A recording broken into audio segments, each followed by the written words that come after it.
Secretary of State of the United States of America, His Excellency Mr. Marco Rubio, Honorable External Affairs Minister of India, Dr. S. Jaishankar, Excellencies, distinguished guests, and friends from the media. Namaskar and good afternoon to all of you. I welcome you to this press conference. We will first have remarks by the ministers, after which we'll take some questions. First, I invite External Affairs Minister of India to make his remarks to the media. Sir.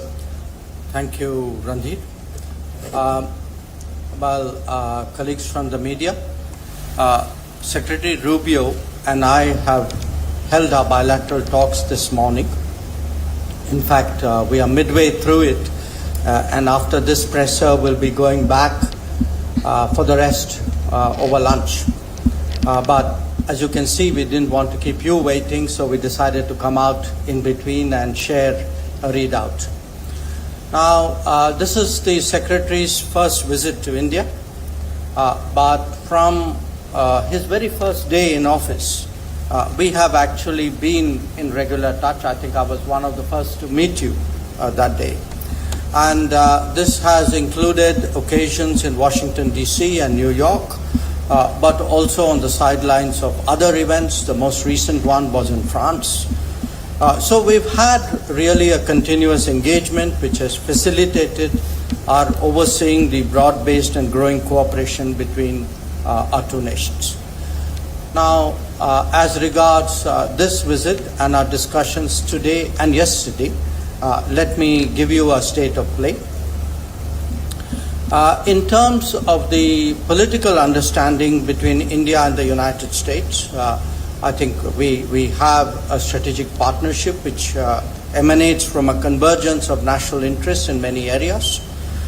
Yesterday, during the Secretary's call on the Prime Minister, some global and regional issues were discussed. And in our subsequent meeting at the embassy, we took up developments pertaining to West Asia, Middle East, to the Indian subcontinent, and to East Asia. I also shared with him some impressions I had of my recent visit to the Caribbean. And our talks today over lunch will focus on the latest developments in the Gulf. As you all know, a few things have happened or seem to be happening overnight, and also on the Ukraine conflict. And the Indo-Pacific is, of course, on the agenda for the Quad meeting, which we will be doing on the 26th. Where defense and security cooperation is concerned, you're all aware that the 10-year major defense partnership framework agreement was recently renewed. A comprehensive underwater domain awareness roadmap was also signed.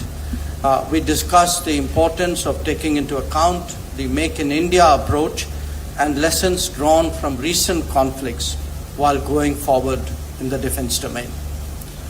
On the economic front, we spoke about the value of concluding at an early date the final text of the interim agreement regarding reciprocal and mutually beneficial trade. This will be an important step towards a comprehensive bilateral trade agreement which was envisaged during Prime Minister Modi's visit in February 2025.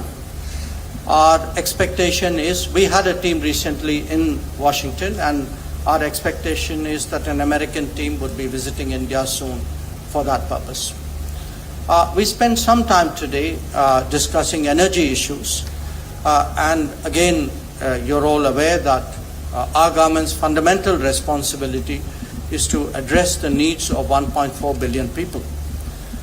Obviously, ensuring the accessibility and affordability of energy for them is our prime objective.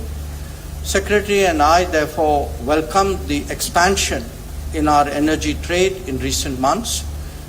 Diversified supplies are at the heart of energy security for India. We devoted some time to nuclear energy cooperation as well. The passage of the Shanti Act has opened up new possibilities. An American delegation was recently in India. We hope to realize the potential of cooperation in the nuclear domain, and I also raised with Secretary some issues, regulatory issues we have on the American side. All of you know the importance of critical minerals.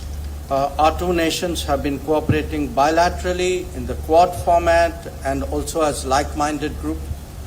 India joined the Pax Silica and is part of the Forge initiative.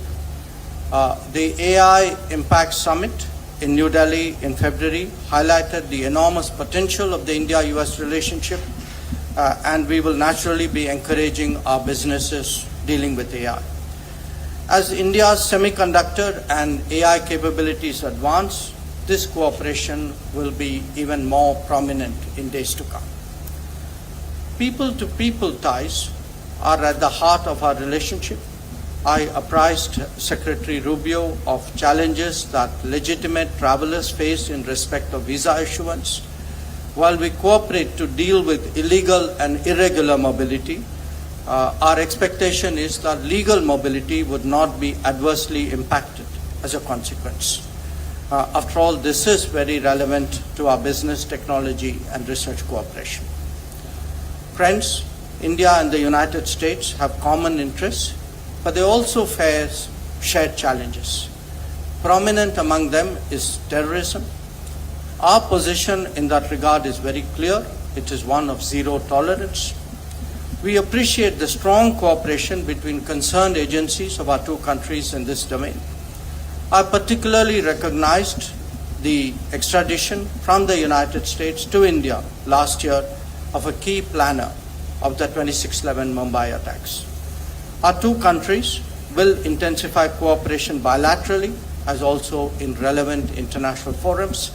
We will continue to collaborate closely on countering illegal trade in narcotics.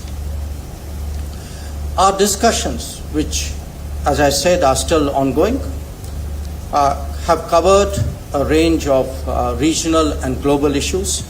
So let me state India's broad position which pertains to all of them. And I would make 5 points here. One, that we advocate dialogue and diplomacy to address conflicts.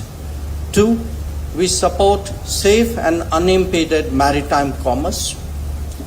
Three, we demand scrupulous respect for international law. Four, we are against weaponization of market shares and resources. And five, we believe in the value of trusted partnerships and resilient supply chains to de-risk the global economy. So overall, this has been a very timely visit by the Secretary. I think our discussions have been very productive, and I look forward to hearing his remarks.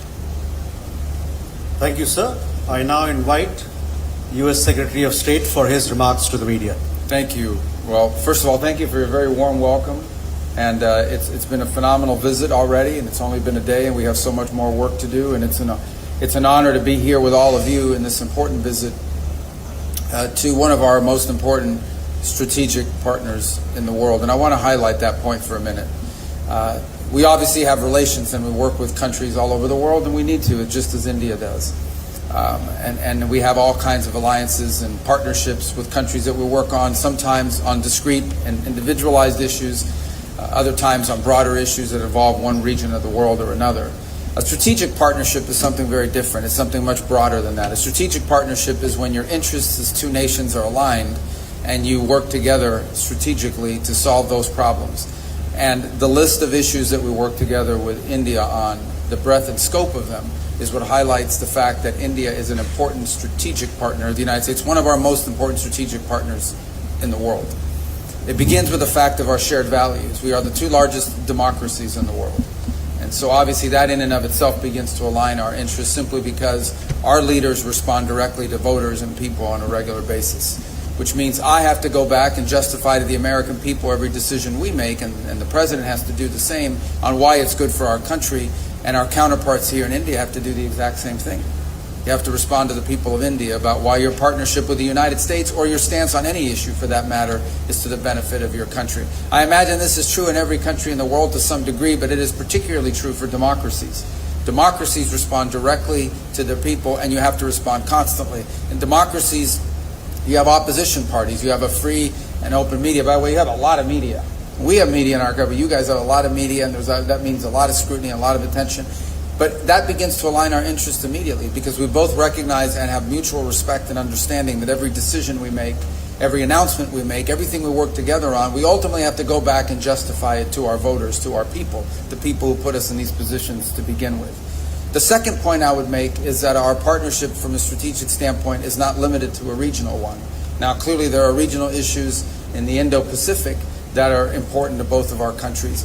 But the ability, increasingly as we have conversations, we are talking about strategic interests that align beyond simply the region. Whether it's your visit last week into the Western Hemisphere, we have a lot of alignment. Whether it's our mutual interest in what's happening currently now in the Straits of Hormuz and beyond. And then on the topics as well. If you talk about the topics that we have a mutual interest on, both countries are strategic allies on the idea that access to critical minerals and supply chains are an essential issue in the 21st century. The over-concentration of reliance on a single source for anything, particularly things that are vital for our economies, is one of the great challenges of the 21st century. And we are strategically aligned on that topic. On the issue of terrorism, both of our countries have suffered, both directly and indirectly, because of global terrorist networks. There is a strong counterterrorism alignment as a result of that.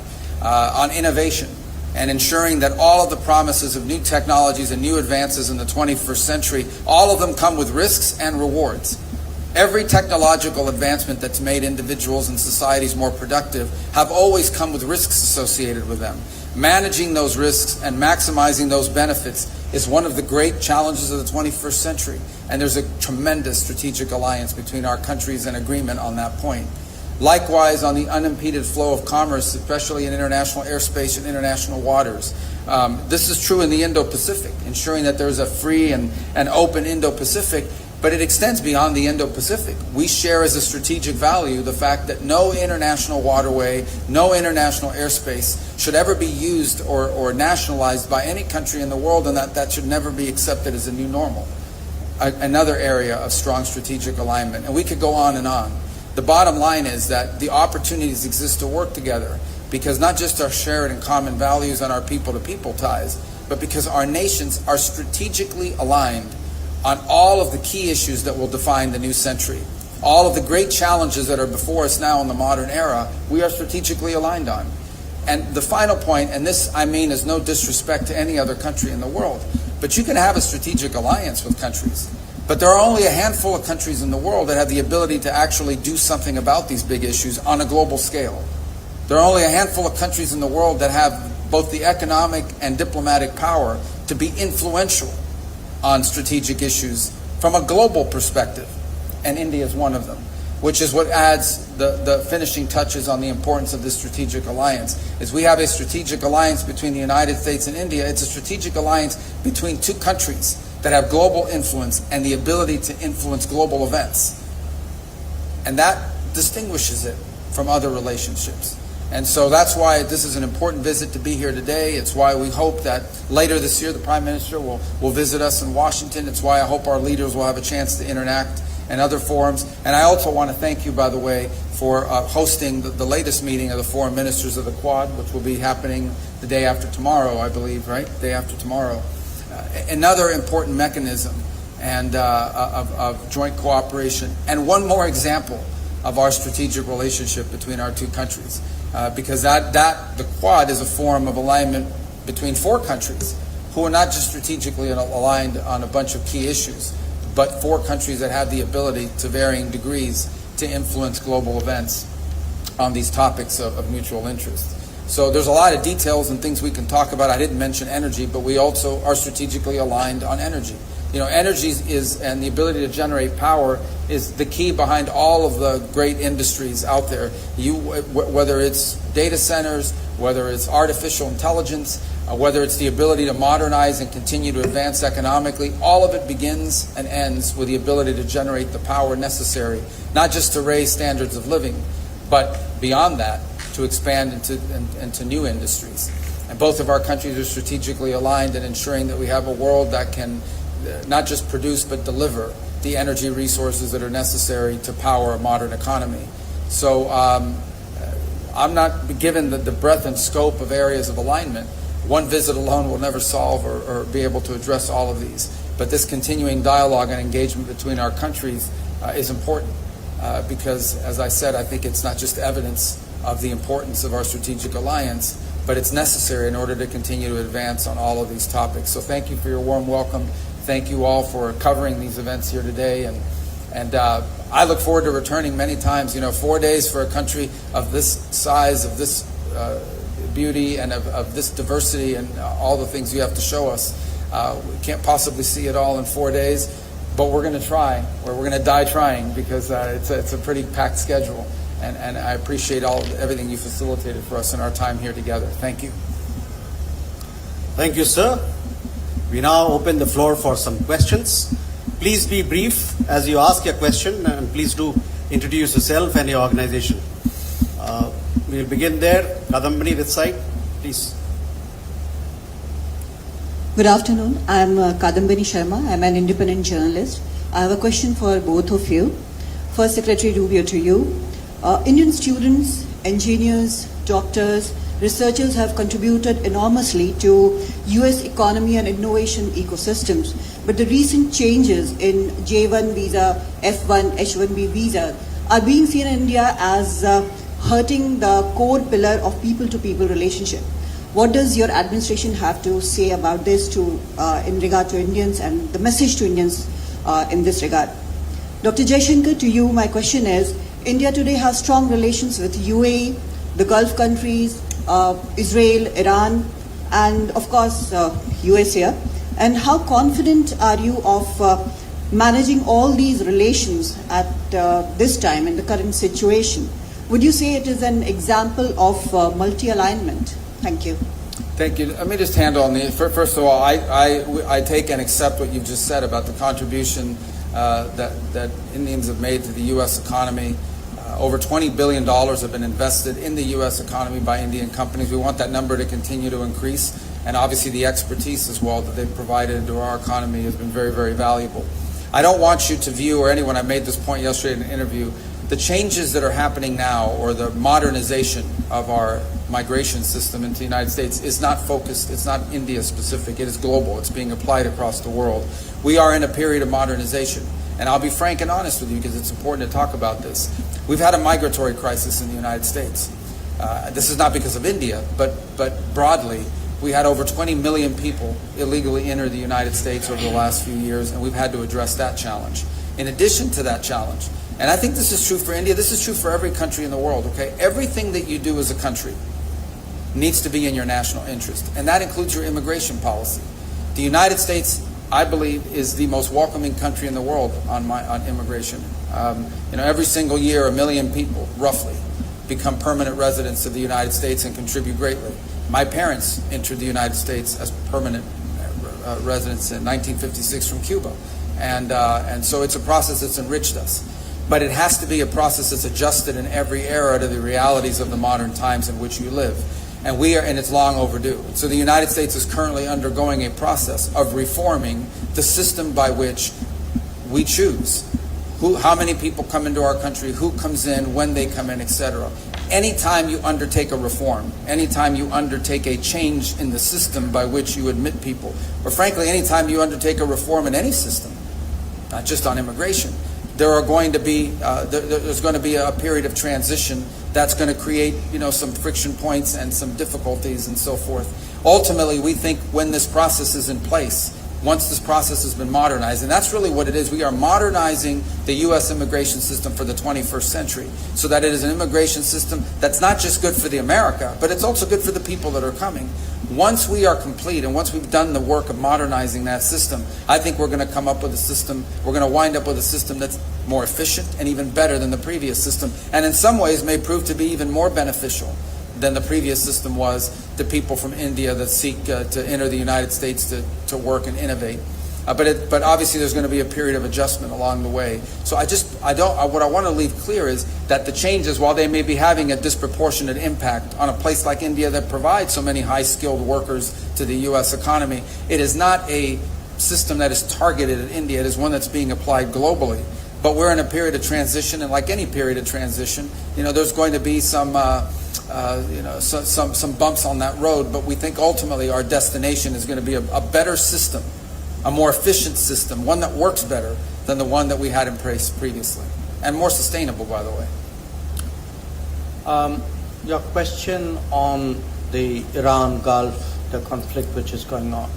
Well, look, India would be one of the very few countries who has very good relations, very strong relations with the United States, with Israel, with Iran, and with the Gulf countries. So we have, and we have real interest there. So for us, the challenge in this situation is how to maintain all these relationships, how to protect our equities, how to advance our interests. And we don't look at it as a zero-sum game. We have to manage and actually take care of all these accounts. So having said that, I would say there are some general principles by which we would approach this region. Obviously, we want peace and stability in the region. For us, the welfare, the well-being of the diaspora is crucial. 3, we want to see energy prices go down because we are a very big importer of energy and much of it comes from that region. 4, as I stated in my remarks, we very much are in favor of safe and unimpeded maritime commerce through the region. And what we want to see is really the markets open up there. We don't want to see constraints. So these would be the principles with which we would approach that region. And in a way, of course, every situation is unique. But I think we will find increasingly in the world that there will be conflicts or difficult situations where India, because our interests are growing, we have relationships with all the parties involved. I mean, we are seeing this in the Ukraine conflict as well, where we have, very strong relations with Russia, we have it with Europe, we have it with Ukraine as well, we have it with the United States.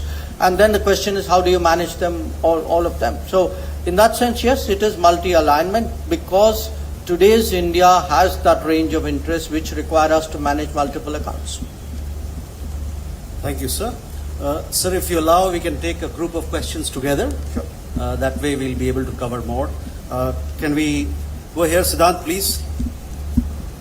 Hi, sir. I'm Siddhant from WION. To Secretary Rubio, my question is on technological partnership.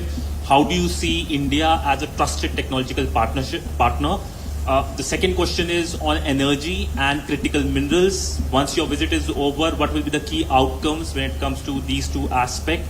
And thirdly, there have been a lot of racist comments coming from United States against Indians, Indian Americans. Now, this goes against the basic premise of India-US relationship. So what's your take on that? Yeah, what's your third question?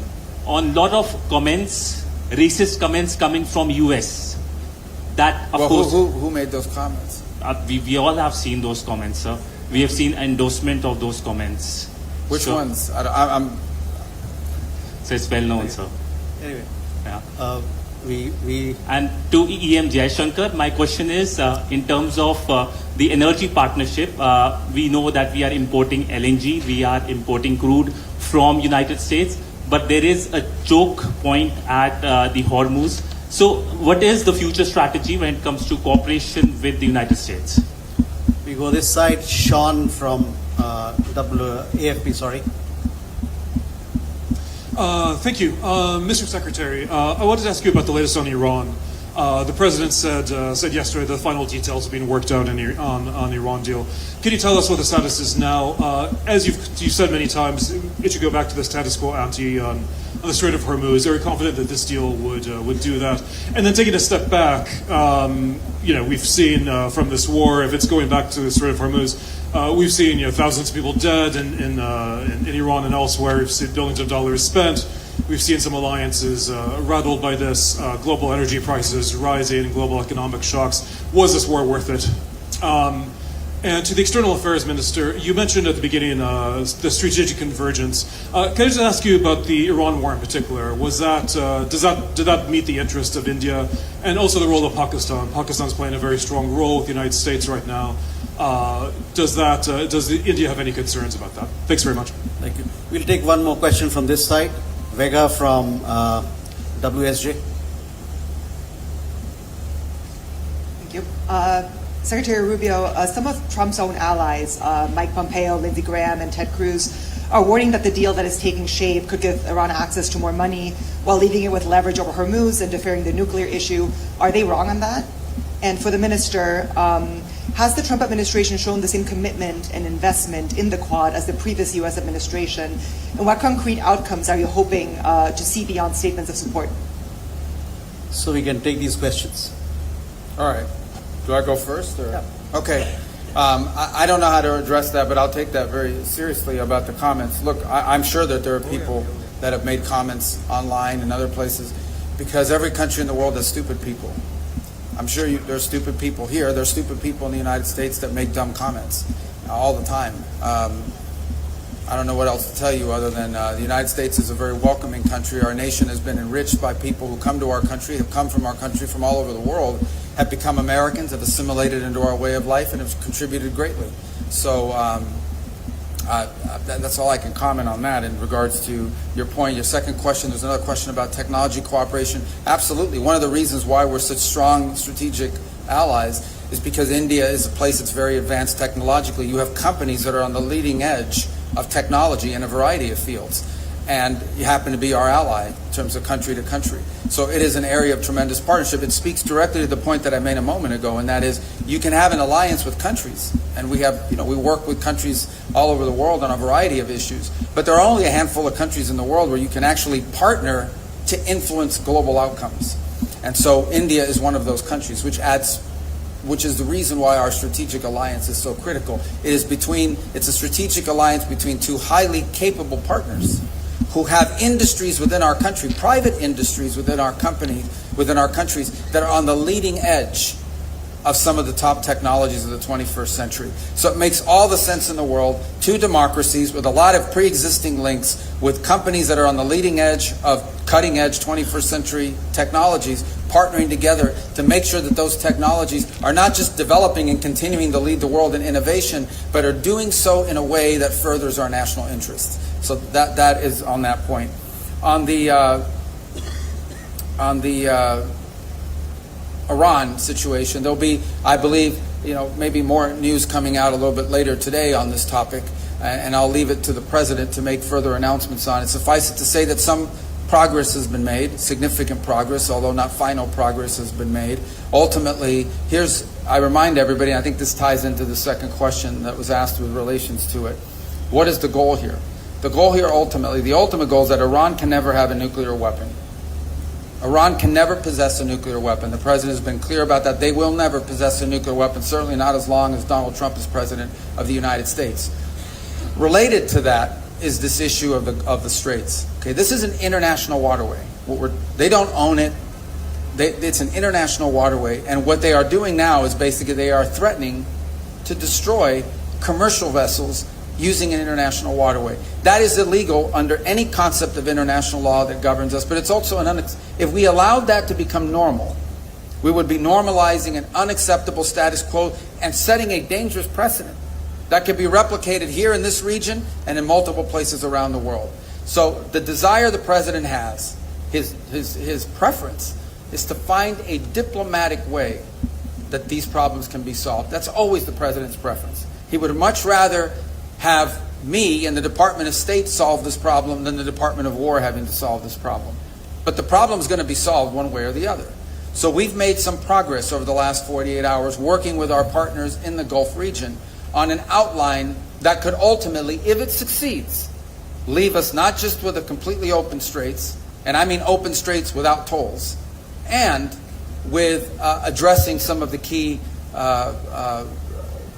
things that underpin what has been Iran's nuclear weapons ambitions in the past. So we think we've made some progress on the outline of something that, if it works, could give us that outcome. Obviously, that will require full Iranian acceptance and then compliance, and it will require some future work on negotiating the details. When you're talking about a nuclear program, as an example, these are highly technical matters and ones that would probably need to be addressed over some period of time.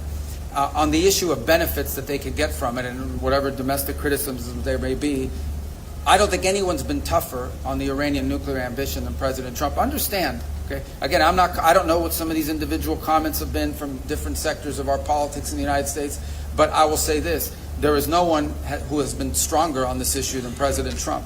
Okay? Multiple political leaders, multiple presidents of the United States have all said the same thing: Iran cannot have a nuclear weapon. The only one who's tried to do anything and has actually done anything about it in a real way has been President Trump. So his commitment to that principle that they'll never have a nuclear weapon shouldn't be questioned by anybody.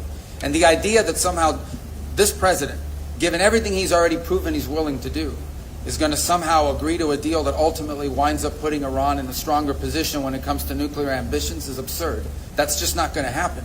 But our preference is to address this through a diplomatic means. And that's what we're endeavoring to do here. I think we've made some progress. I'm always cautious when I say that because you can agree to things on paper, they actually have to be implemented.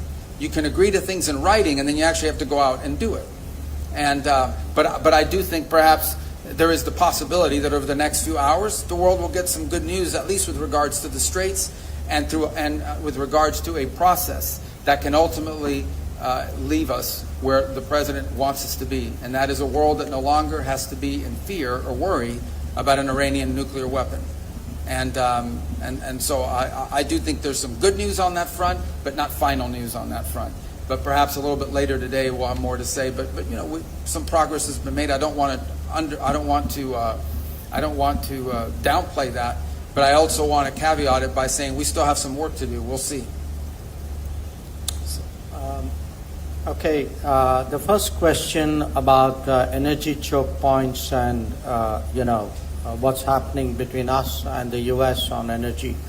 Well, I think as I mentioned, there's been actually a very significant uptick in our energy imports from the United States.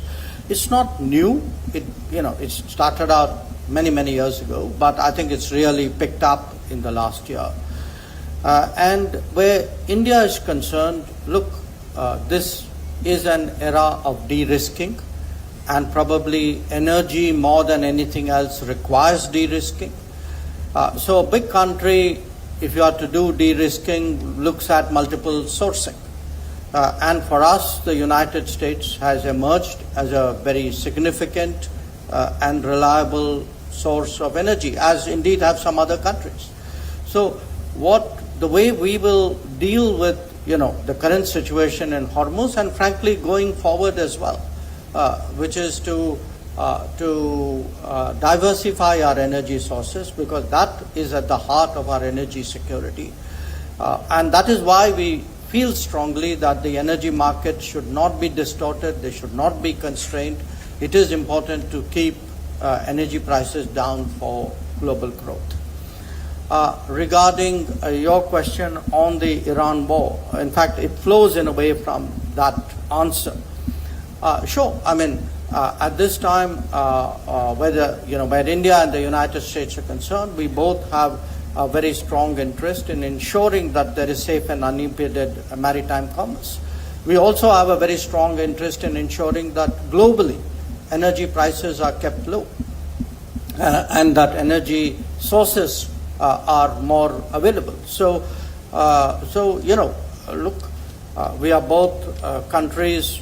Obviously, each one of us has our own national interest and policies, but partnerships and relationships are built on, what you share, and clearly, in this case, safe and unimpeded commerce and predictable, affordable, accessible energy sources are two very important meeting points.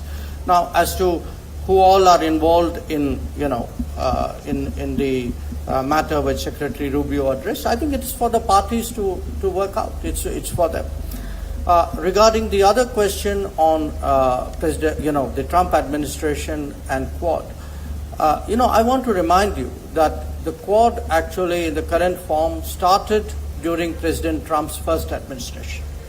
And actually, it picked up then. It has moved on, and it was very interesting when I began by saying that we met on the first day of Secretary Rubio's tenure as Secretary of State. It was for a Quad meeting. And last year we actually had 2 Quad meetings. We are having a 3rd Quad Foreign Ministers meeting.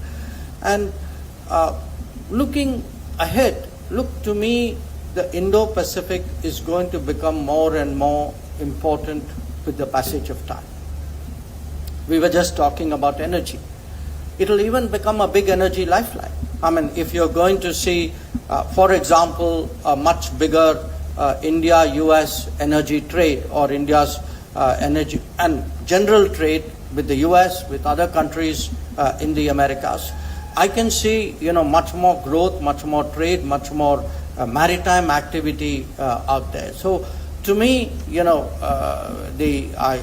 work on Quad goes on, and I think 2 days from now you will see us on the podium talking about the Quad, and I can assure you we will have a good, strong story to tell. Thank you, sir. The final round of questions. We'll take 2 questions from each side together, and then we'll request Minister and Secretary of State to respond. Manas from this side. Secretary Rubio, after 25 years of very significant progress in India-US ties, including during President Trump's first tenure as the president, many in India feel that the relationship has lost the momentum in the last 1 year over issues including tariffs, a more transactional US approach, and mixed signals on Pakistan and China. So how do you see these views, and what is your administration doing to address these concerns about a slide in India-US relations? And to Foreign Minister Jaishankar, what are India's expectations from the Trump administration at this stage of the relationship, when we are also facing the consequences of conflicts, geopolitical headwinds, especially on our energy security? Reza. Thank you for doing this. Question for Secretary Rubio. Here, Secretary Rubio. There are serious concerns in New Delhi over the US administration's renewed engagement with Pakistan, and especially Pakistan's military leadership, especially when there are concerns in this region about that military leadership's links with terrorism and also with regional instability. How would you reassure India that this new engagement is not at India's expense? And a question for the External Affairs Minister. I know you've kind of touched on this, but the Quad came together and positioned itself as a platform for coordination between 4 maritime democracies to work on the delivery of public goods across the Indo-Pacific. How much is this still relevant with the Trump administration? We go to the other side. Tom from BBC. Thank you very much. Tom Bateman from the BBC. Mr. Secretary, there's a lot of attention at the moment on how to end this war, but there is continued scrutiny on the way it began. Now, it was information about the whereabouts of the Supreme Leader that led to these unprecedented strikes of unprecedented scale. That was a Saturday in Iran in the morning when millions of children were at school. Now, Admiral Cooper said last week, confirmed the timeline of the investigation into the Minab school strike. There is media analysis that 22 schools at least were damaged either that day or in the following weeks. What do you say to those who will accuse the administration of unleashing a reckless action because of when this war was begun? And Mr. External Affairs Minister, given how hard the energy crisis is currently hitting your country, did you discuss with your American counterparts further sanctions waivers, particularly on Russian oil and other oil purchases? Thank you. Mr. Eric. Thank you. Secretary Rubio, I'd like to ask you, there's been a lot of celebration of the role of the U.S. as the world's oldest democracy and of India as the world's largest democracy.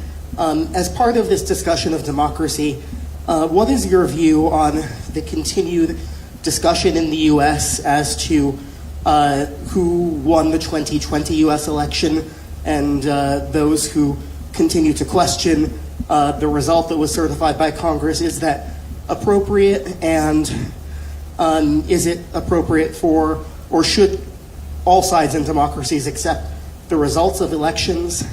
And Minister Jaishankar, if you could talk about specifically on the issue of energy purchases, the Secretary Rubio has referred to the U.S. desire to sell more energy to India.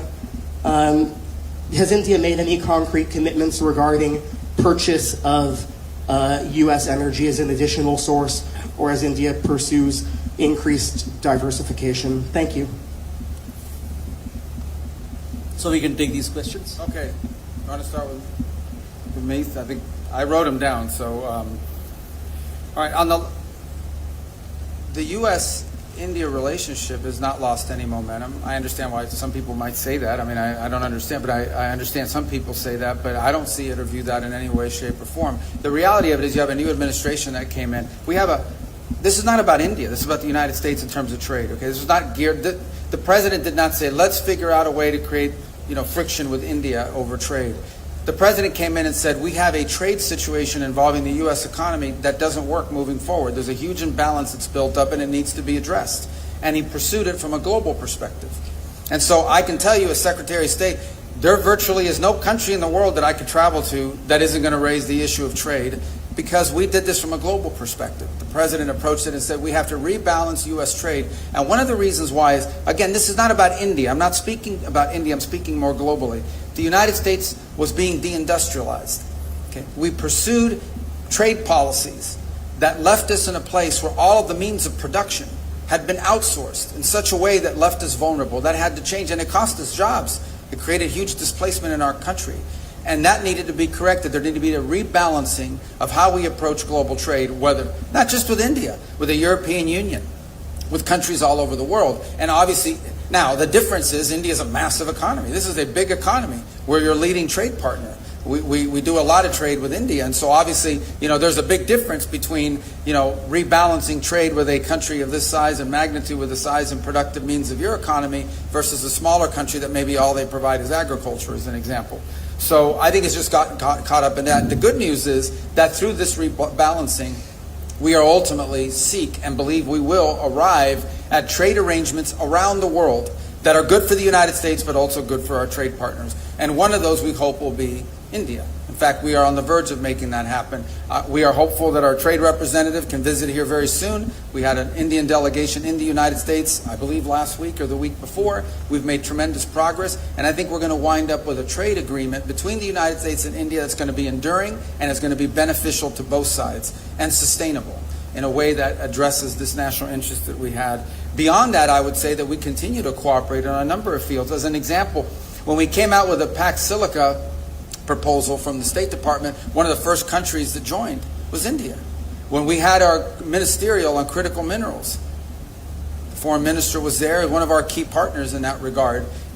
It goes and speaks back to the strategic value of our partnership. This is an area of strategic concern for both sides, and we are partnering with it on it.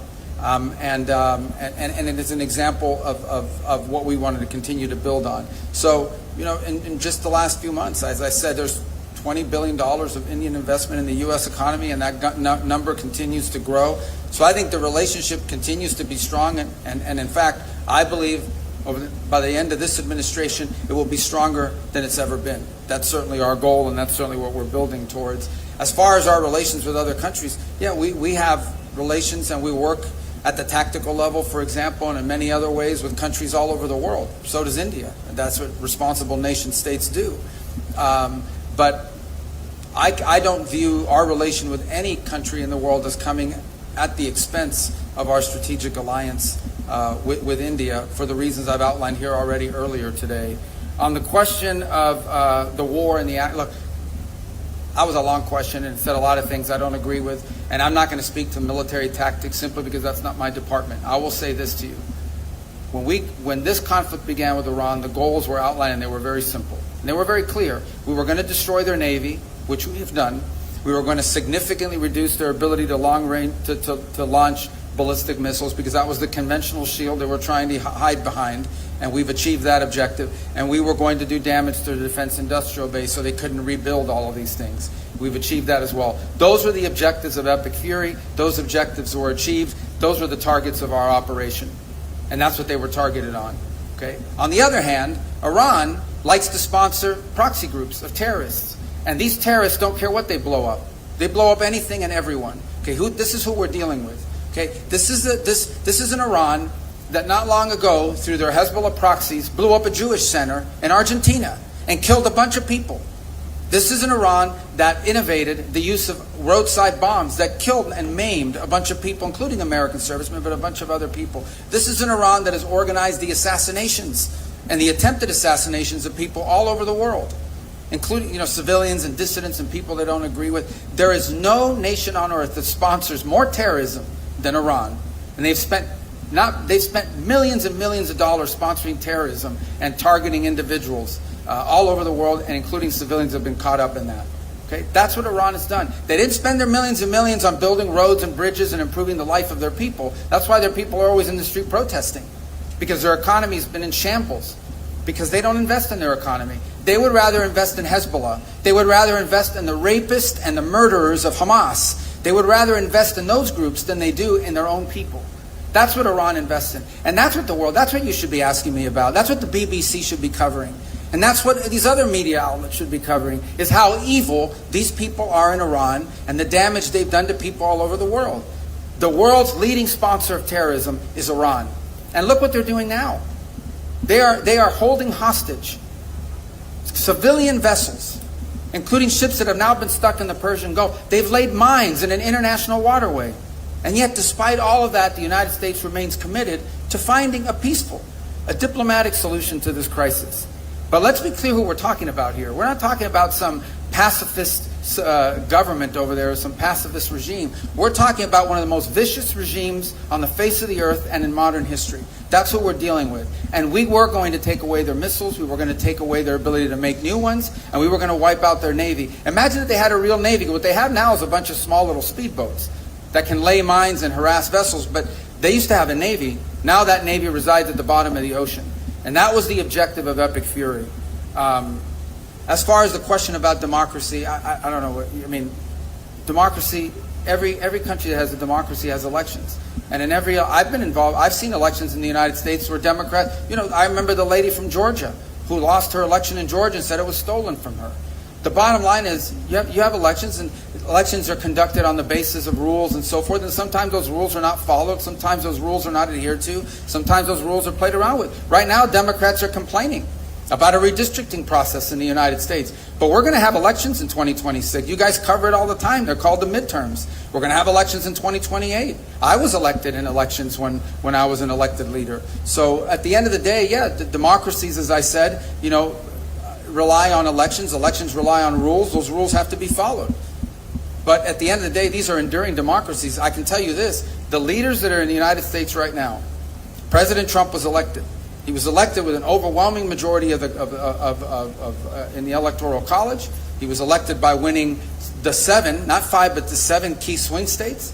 He was elected in 2024 to carry out a mandate, and he responds to the American people as a result of it. And our leaders in Congress are the same. They have to answer to their voters. And that's the key. That's the key, and I talked about it before. The largest democracy in the world and the oldest democracy in the world. Our leaders, when we make decisions on the global stage, we have to go back and justify it to the American people. They have to go back and justify it to their voters here in India. We are responsible and accountable to the people, and they always say the same thing. They want to know why what you are doing on the global stage is good for the people of your country. And that's why I think it's important that there be strategic alliances with the largest democracy in the world and the oldest democracy in the world, because we are two countries that have to make decisions that are in the national interest because our voters demand it, but also that are in our mutual interest. And that's why this relationship is so valuable. So, thank you. Well, I have one question on expectations from the Trump administration, 3 questions on energy, which sort of overlap, and 1 question on the Quad. So I'll take them in that order. I think, look, where the United States is concerned, the Trump administration has been very forthright in putting forward its foreign policy outlook as America first. Now, where we are concerned, we have a view of India first. So both of us are obviously driven by our respective national interests.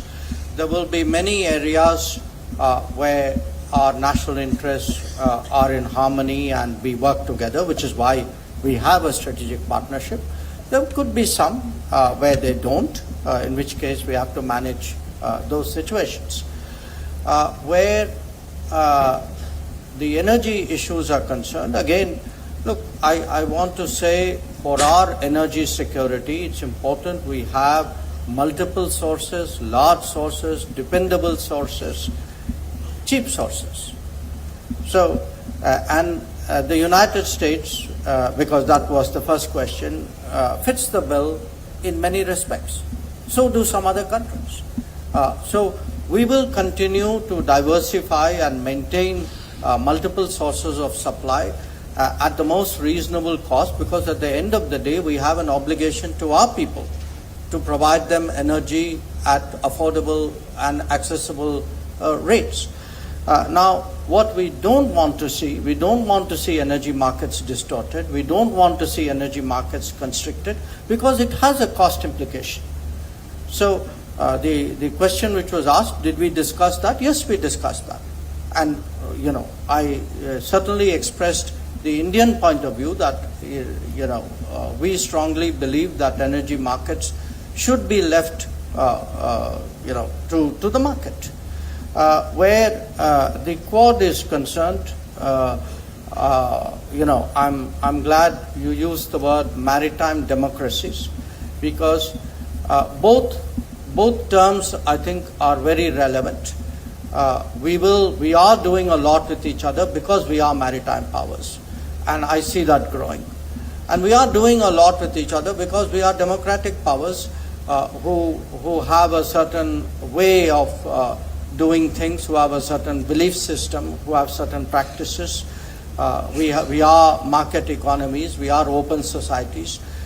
We want business to be conducted and life to run on the basis of international law and market practices. So for us, particularly in the Indo-Pacific, which, as I've already stated, I see as gaining in importance, in salience in the coming days, it's very important that the Quad cooperation as maritime democracies continue, and that is exactly what you will see 2 days from now. Thank you.